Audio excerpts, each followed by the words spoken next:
Howdy, Immortalium here. Well, I've done it.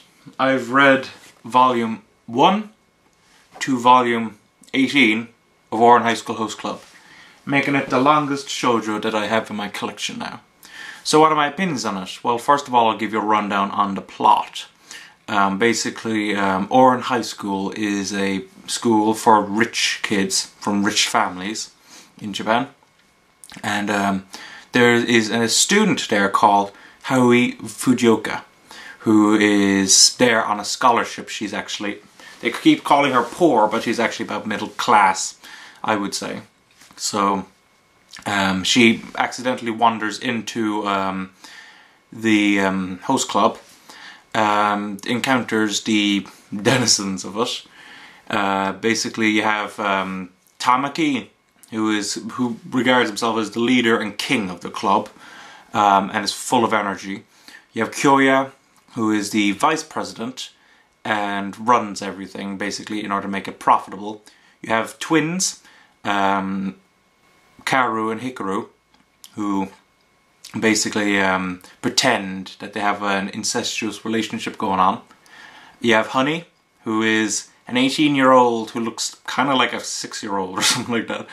And then you have Mori, who is basically Honey's guardian. When I say guardian, I don't mean, you know, legal guardian. I mean, he protects Honey. So, you have that group. And Haruhi breaks a vase worth 80,000 bucks, and she has to pay it back. The thing is, they don't realize it's a she until the end of the first chapter. So then she's got a cross-dress for the remainder of the series in order to pay back her debt. So that's the plot. It's a parody of the harem genre. Maybe it'd be more correct to say the reverse harem genre, in that it is a girl surrounded by a bunch of handsome guys. And what are my opinions now on it? Well, I enjoyed it. I can say that. The anime is my favourite comedy anime. So, going in logically, this would become my favourite comedy manga, right? Not quite. Basically, I have read another comedy manga called Azumanga Daioh. And when it comes to laughs, Azumanga Daioh made me laugh more. Azumanga Daioh made me laugh perhaps 2 or 3 times a page, whereas Host Club made me laugh probably about maybe once every 2 pages. At least at the beginning. Because this is where it's important to say, halfway through this series, it undergoes what one can call a slight genre shift. Basically, the series starts out being a comedy with dramatic elements. And by the halfway point, it becomes more of a drama with comedic elements.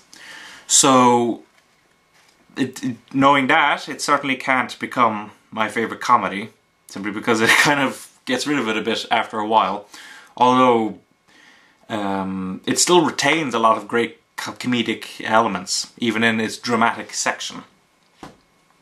When it comes to how much the anime covered, for any of you who's watched the anime and wonders, you know, how different it is to the manga, well, first thing to mention is that the anime covers most of the plot of the first half of the series. Now, there are several stories that are kind of excluded from the anime, but for the majority of it, for the first half, there's a lot of the stories are still there. I'm just checking now where it ends. Yeah, it's about the halfway point. So, about actually, interestingly, where the genre shift occurs. So, yeah. Another thing to mention is the fact that, I must admit, when it comes to the art, it was a mixed reception. You see, the art in Volume 1 is actually quite mediocre, in my opinion. If one looks at it, it's kind of a bit scratchy. The characters look a bit odd. And another thing to mention for fans of the anime, you see, is that the anime was done by Studio Bones, who also did examples. Full Metal Alchemist, Soul Eater, Dursey, those ones.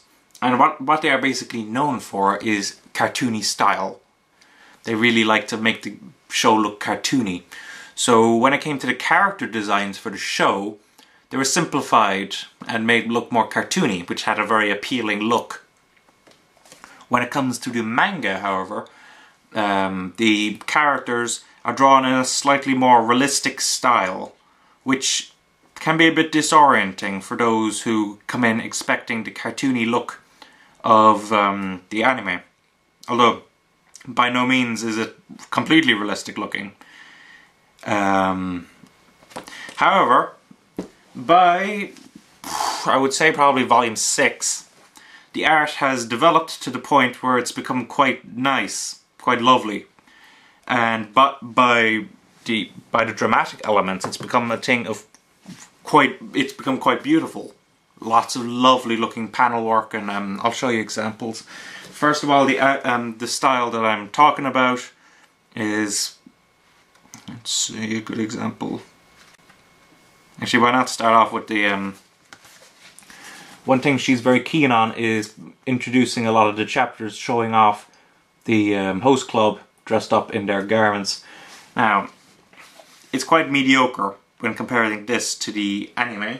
However, by the time you reach volume 18, which is the final volume, there are some really gorgeous looking set pieces. Here in particular, I was very impressed with this looking artwork.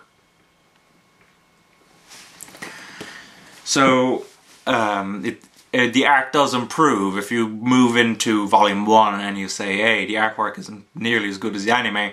Stick with it a bit and it will improve. So yeah, when it comes to the comedic elements, while they're strong when they are there, there is a noticeable drop in the amount of them by the second half. And that is an issue for a comedy series, of course. Now, the dramatic elements are actually handled quite well, for the most part. So it's not like it drops in quality dramatically. But it does feel uncomfortable, I must admit, when you're going into a comedy series and you're coming up with a lot of drama with comedic elements. So that is definitely an issue. And that does definitely subtract some points off it in comparison to the anime and in comparison to Azumanga Daioh. So, do I recommend this series? Yes, I do. Is it as good as the anime? Not quite. Although I do admit the ending is a lot better than the anime, I think. And is it better than Azumanga Daioh? No. But it is still a good series. Now you can get a box set of it containing volumes 1 to 18 for cheaper than you can get the whole series. So it's not like this is a heavy investment. If I recall correctly, I think it's probably about £70 on Amazon now, which for 18 volumes is pretty good. I think I got this for £64, which comes out to about, you know, about £4 a volume. I haven't done the exact math. So it's good value. And it is a good series, just not the best. So if I had to give this a score, I would say a 3.25. Definitely enjoyable, but there's something that niggles at the back of your head when you're reading this, particularly after the halfway point. So yeah, that's my opinion on it. And subscribe, rate, comment, and bye bye.